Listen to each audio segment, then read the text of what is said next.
ஆசிரியர் பெருமக்களுக்கு வணக்கம்.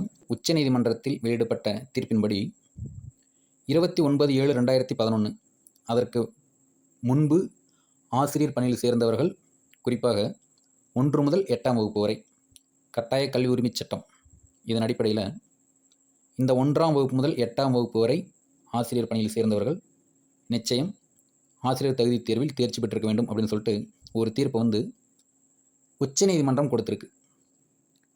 அந்த தீர்ப்பை பற்றி விமர்சனங்கள் நம்ம நிறையா வச்சுக்கிட்டு இருக்கலாம். ஆசிரியர் சங்கங்கள் அதை பற்றி பேசலாம். ஒரு விஷயத்தை நம்ம யோசிச்சுக்கணும். இன்று நாம் பொதுவெளியில் பேசி கொண்டிருக்கின்ற இந்த கருத்துகள், இனி பேசப்போகும் கருத்துகள், இவை அனைத்தும் இத்தனை ஆண்டு காலமாக நீதிமன்றங்களில் விவாதிக்கப்பட்டு அதன் பிறகு தீர்ப்பு வந்திருக்கு. இந்த தீர்ப்பை எதிர்த்து மேல்முறையீடு செய்யலாம், பின்னர் எது வேணாலும் நடக்கலாம். ஆனால் இந்த நேரத்தில் ஒரு சேஃப் அண்ட் செக்யூராக இருக்க வேண்டிய ஒரு அவசியத்தையும் நம்ம சொல்ல வேண்டியிருக்கு. என்ன அப்படின்னா, நீதிமன்றம், போராட்டம் இதெல்லாம் ஒரு பக்கம் இருக்கட்டும். இதுக்கு நம்ம போராட வேண்டியது அந்த பாதிக்கக்கூடிய ஆசிரியர்கள் செய்ய வேண்டியது தான். இருந்தாலும் இதை விட புத்திசாலித்தனம் என்ன அப்படின்னா, அந்த போராட்டத்தை ஆசிரியர் தகுதி தேர்வில் வெற்றி பெறுவதற்கும் கொஞ்சம் முயற்சி பண்ணணும்னா ஒரு வாய்ப்பாக இருக்கும். ஏன்னா இது உச்சநீதிமன்ற தீர்ப்பு. அந்த தீர்ப்பு அமுலாகும் பொழுது நமக்கு சில சாதகமான தகவல்களோ அல்லது நம்ம போராட்டங்கள் செஞ்சு அல்லது ஒரு நம்ம மாநில அரசே கூட நமக்கு உதவி செய்து சென்றாலும் கூட உச்சநீதிமன்றத்தில் அது நிற்கும் அப்படின்னு சொல்ல முடியாது. அந்த காலகட்டத்தில் ஏதாவது ஒரு பதவி இழப்போ அல்லது தற்காலிகமாக பணி நிறுத்தி வைப்போ இருந்துச்சு அப்படின்னா அது மிகப்பெரிய பொருளாதார ரீதியாகவும் நமக்கு தனிப்பட்ட ரீதியாகவும் ஒரு பாதிப்பு ஏற்படுத்தும்.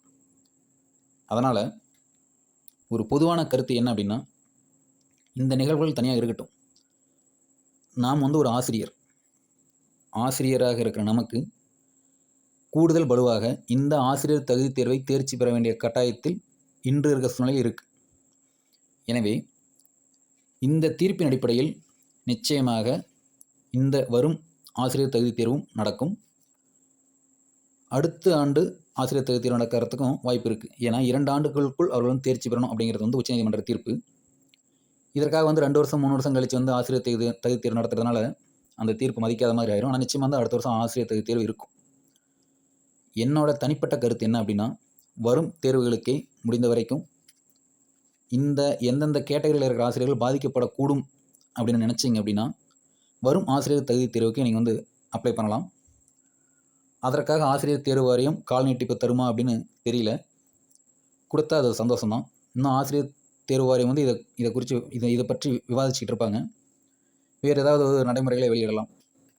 எனவே வரும் ஆசிரியர் தகுதி தேர்வில் ஒரு விண்ணப்பித்து அதை எழுதி வெற்றி பெறுவதற்கு ஒரு முயற்சி செய்யுங்கள். இது நம்மளோட தனிப்பட்ட ஒரு முயற்சி தான்.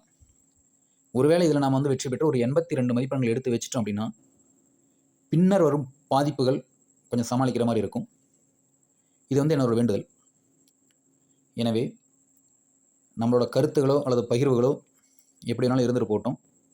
வரும் ஆசிரியர் தகுதி தேர்வை எழுதி வெற்றி பெறுவதற்கு கொஞ்சம் முயற்சி பண்ணுங்கள். இது உங்களுடைய பணியை தக்க வச்சுக்கிறதுக்கு ரொம்ப உதவிகரமாக இருக்கும். பின்னர் வர சிரமங்களுக்கு இப்போ முன்கூட்டியே கொஞ்சம் தயாராகிறது சரிதான். எனவே வரும் தேர்வுக்கு படிங்க. நிச்சயமாக வெற்றி பெறுவதற்கான முயற்சி எடுங்க. இல்லைனாலும் அடுத்த வர ஆண்டுகளுக்கு வெற்றி பெறுவதற்கான வாய்ப்பு கிடைக்கும். இது ஒரு கடினமான காலகட்டம் தான். அதை கடந்து போகிறதுக்கான வழியை யோசிக்கணுமே தவிர நாம் எதிர்மறை கருத்துக்களை பேசிகிட்டு இருக்கிறதுனால எந்த ஒரு பிரயோஜனமும் இருக்க போகிறதில்ல.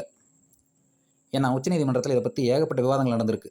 உயர்நீதிமன்றம், உச்சநீதிமன்றம் எல்லாமே நம்ம என்னென்ன பேசுகிறோமோ அதோட பல சட்ட நுணுக்கங்களை வச்சு பேசியிருக்கிறாங்க. இருந்தாலும் இறுதி தீர்ப்பு என்னவோ ஆசிரியர் தகுதி தேர்வு வேணும் அப்படிங்கிறதான்.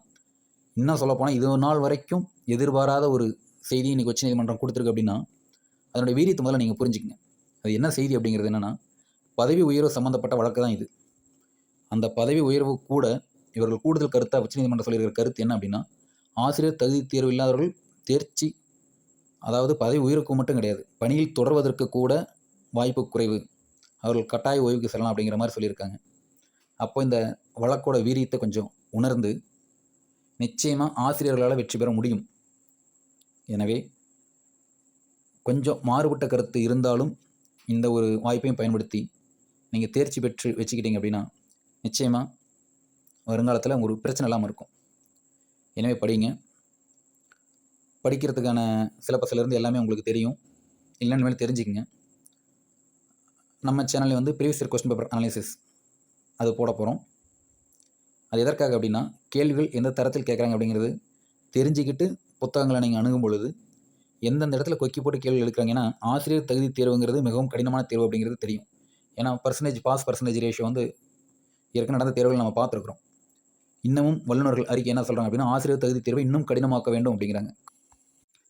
இந்த டெட் தொடர்பான தீர்ப்பு குறித்து தமிழக அரசு ஆசிரியர்களை கைவிடாது அப்படிங்கிற ஒரு உறுதிமொழியை அமைச்சர் அன்பில் மகேஷ் சொல்லியிருக்காரு. இதன் அடிப்படையில் வந்து இந்த ஆசிரியர் சங்கங்கள் மேல்முறையீடு செய்யலாம் உச்சநீதிமன்றத்தில். அதற்கு தமிழக அரசு உறுதுணையாக இருக்கும். இருந்தாலும் ஏற்கனவே பதவி உயர்வுக்கு டெட்டு தேவை அப்படிங்கிற அந்த ஒரு உத்தரவை எதிர்த்து தான் வழக்கு உச்சநீதிமன்றத்தில் போடப்பட்டது. கடைசியில் பார்த்தா இருக்கிற ஆசிரியர்கள் பணியில் தொடர்வதற்கு கூட ஒரு சிக்கல் வந்துருச்சு. இதனை தவிர்க்க வந்து 2 வழி இருக்குங்க. ஒன்று, எப்படியாவது படித்து டெட் தேர்வோட அந்த 82 மதிப்பெண்கள் எடுத்துறது ஒரு வழி. இன்னும் ஒரு வழி மேல்முறையீடு. தமிழக அரசு உதவியோடு வந்து மேல்முறையீடு. தமிழக அரசு இந்த ஆசிரியர்கள் பணியில் தொடர்வது அப்படிங்கிறது அரசின் கொள்கை முடிவு அப்படின்னு ஒரு முடிவு எடுக்கலாம்.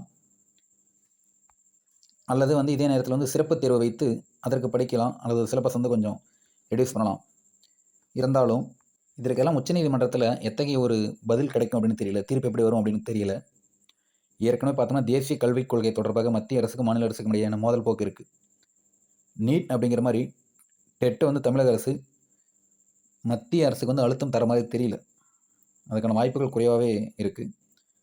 அதே நேரம் வந்து ஏற்கனவே டெட்டு தேர்ச்சி பெற்று பணி நியமனம் இல்லாமல் இருப்பவர்கள் தங்களுடைய சங்கங்கள் மூலம் இந்த உத்தரவை, அதாவது இப்போது வந்த நீதிமன்ற உத்தரவை அமுல்படுத்துவதற்கு ஒருவேளை கட்டாயப்படுத்தலாம் அல்லது வழக்குகள் தொடரலாம்.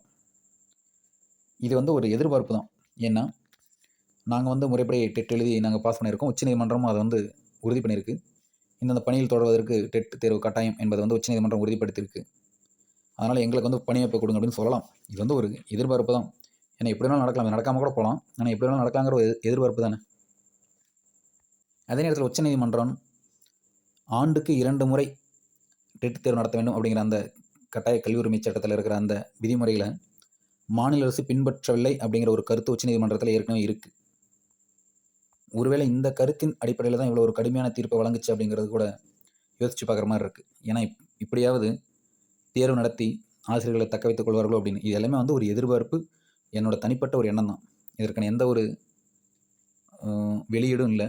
இப்படிலாம் நடக்கலாம் அப்படிங்கிற ஒரு எதிர்பார்ப்பு தான். இவங்க வந்து அட்லீஸ்ட் ஒரு வருஷத்துக்கு ஒரு தேர்வாவது நடத்தியிருந்தால் கூட நிறைய பேர் வந்து தேர்ச்சி பெறத்துக்கு வாய்ப்பு இருந்திருக்கு. அதனால் ஆசிரியர்கள் தங்களோட முடிவு கொஞ்சம் தெளிவாக எடுங்க. ஏன்னா இனி தேர்தல் வருகின்ற நேரம். இந்த நேரத்தில் முடிவு எப்படி வேணாலும் இருக்கலாம்.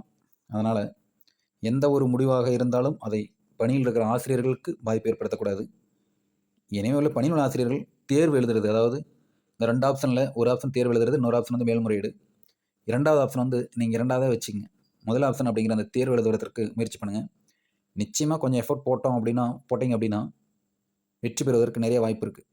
எனவே பணியில் உள்ள ஆசிரியர்கள் டெட் தேர்வை எழுதி தேர்ச்சி பெற்று வச்சுக்கிட்டிங்கன்னா இது மாதிரி எந்த ஒரு பிரச்சனைக்கும் நம்ம கவலைப்பட வேண்டியதில்லை. இதனால் வந்து நமக்கு தேவையில்லாத உங்களுக்கு மன உளைச்சல் வந்து ஏற்படாது. எனவே தொடர்ந்து இப்போ வர டெட் தேர்வுக்கு வந்து விண்ணப்பித்து முடிந்த வரைக்கும் தேர்ச்சி பெறுவதற்கு முயற்சி செய்யுங்கள். மீண்டும் சந்திப்போம். Thank you to all.